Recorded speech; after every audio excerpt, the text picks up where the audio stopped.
Hi friends, Wendy here with another video for Honeybee to share with you a really cute card. Today I am actually grabbing papers from the Gingerbread Village paper pack and Happy Hearts paper pack. I know these two don't seem like that they would go together, but they worked out great for this project and you'll see how I use them later.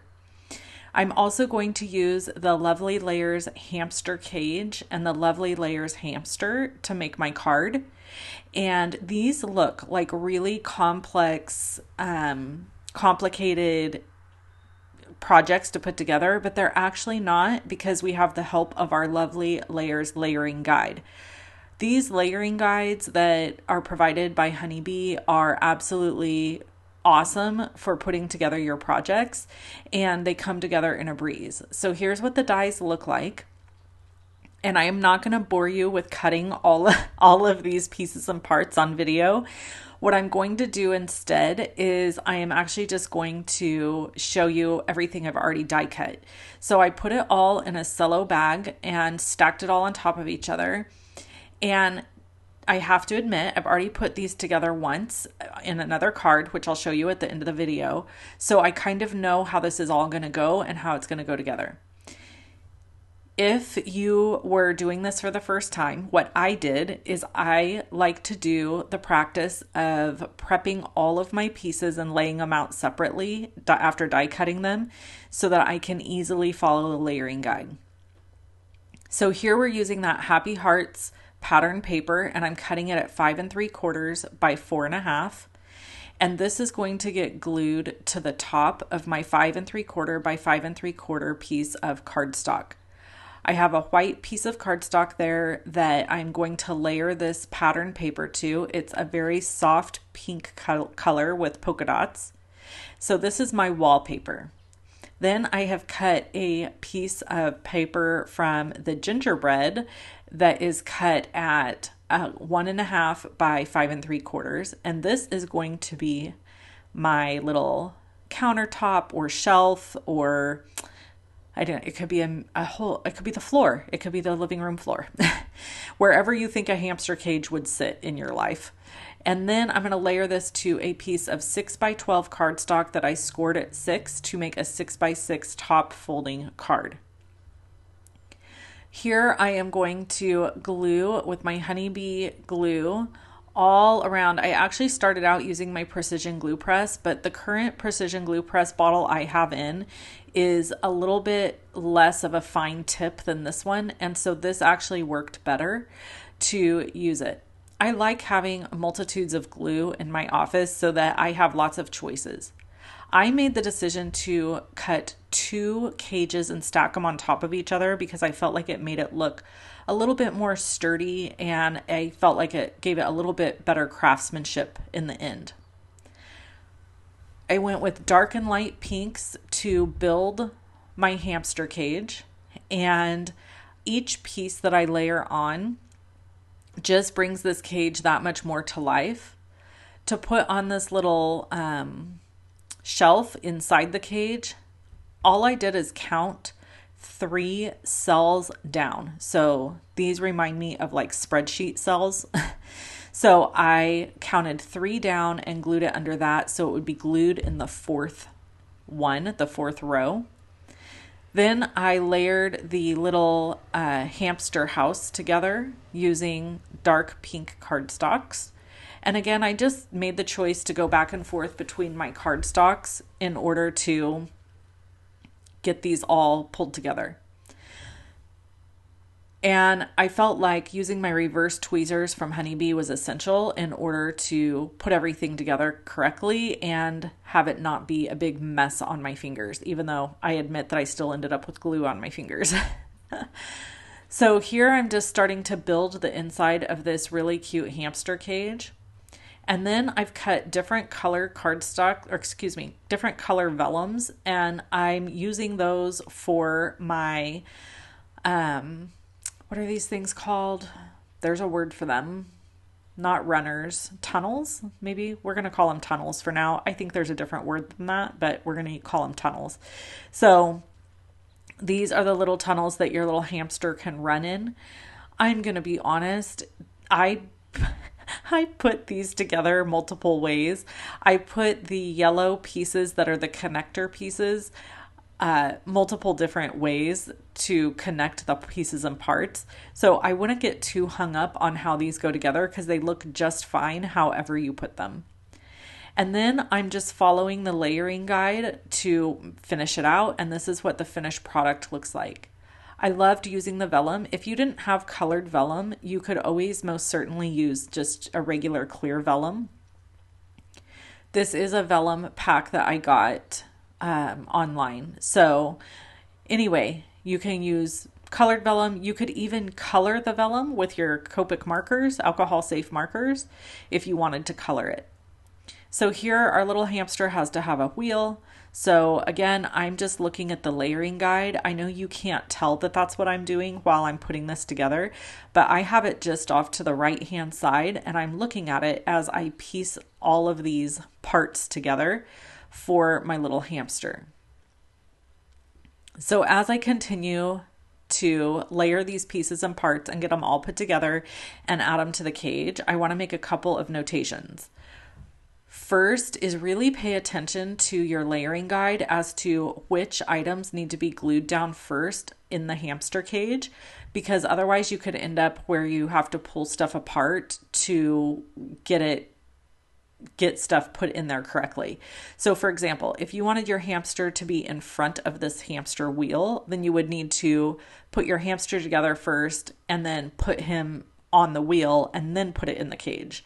I made the mistake with my first card of not realizing I needed to glue my hamsters in earlier. And so unfortunately, I had to do a little card surgery to make everything work just right. So for my hamsters, I'm using the E30 family. So I'm using E30, E33, E35, E37. And I'm just coloring the layers darker as I go, like this is E37. And then I think I use E77 to color the ears. And again, just following that layering guide to put it all together. So I will share with you while I finish stacking these together that a quick anecdote. I have a cousin who I grew up with in the same house, and I have always been a huge animal lover. So when Honeybee released this release with all of the pet stuff, the Pet-tastic release, I was over the moon excited for all of the things I saw. So my cousin and I lived together growing up, and I was probably, by the time this happened, I was probably 20 years old. And she actually, I had a hamster. I had a hamster in my bedroom. And the hamster got out of its cage. Yes, it did. And I chose not to tell anybody in the house because I knew they would be mad at me and I knew they would freak out about a hamster being loose in the house.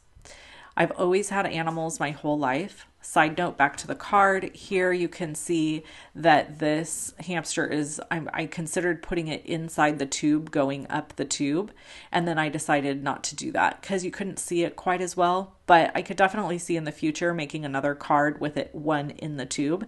And I think it was very specifically designed so that you could put it in the tunnel or the track or the tube or whatever we're calling it.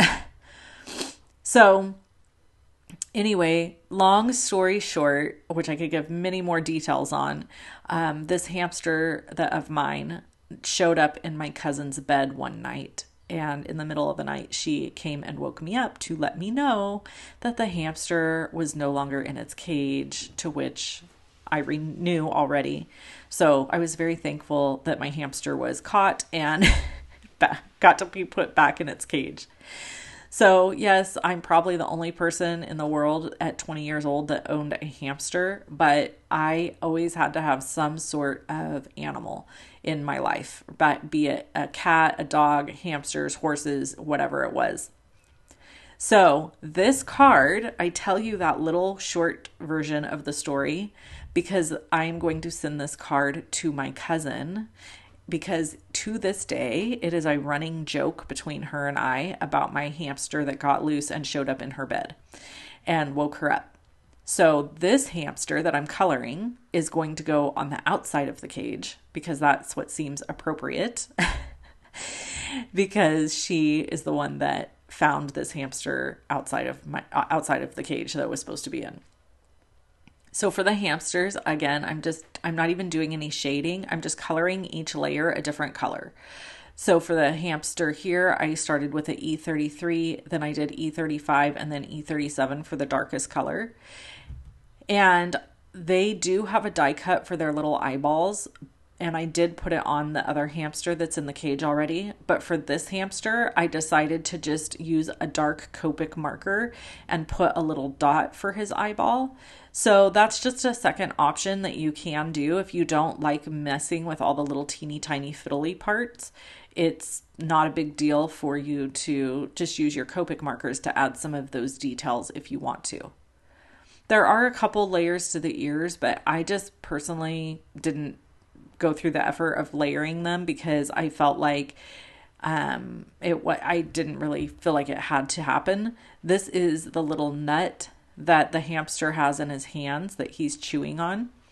And so I layered these two little pieces together, got them glued together, and then I glued them to the back of the hamster's hands so that it looks like he's holding this little seed or nut and enjoying a meal.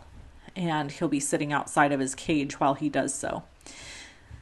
So here we're going to bring the card back in, and then I'm just going to add some glue to the back of this hamster and glue it on the front of the cage.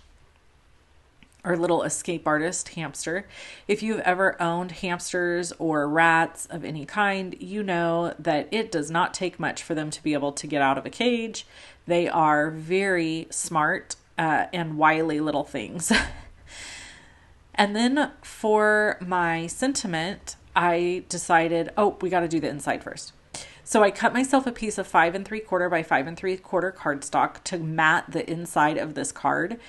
You wouldn't have to do this. You could write in black marker and totally see it. But I really wanted to add that little hamster ball, you know, the little ball that you put a hamster in and it runs around. If you've never seen that and you don't know what I'm talking about, just Google it. I'm sure you could go on YouTube and find a video of a hamster running around in a little wheel in a ball. That was one of my very favorite things to do when I had a hamster because they ran all over the house in a little ball.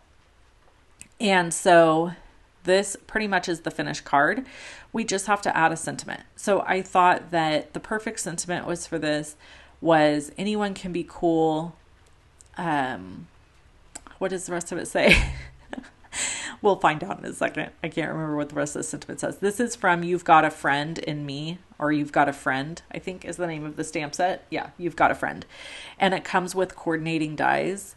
It says, anyone can be cool, awesome takes practice. That's what it says.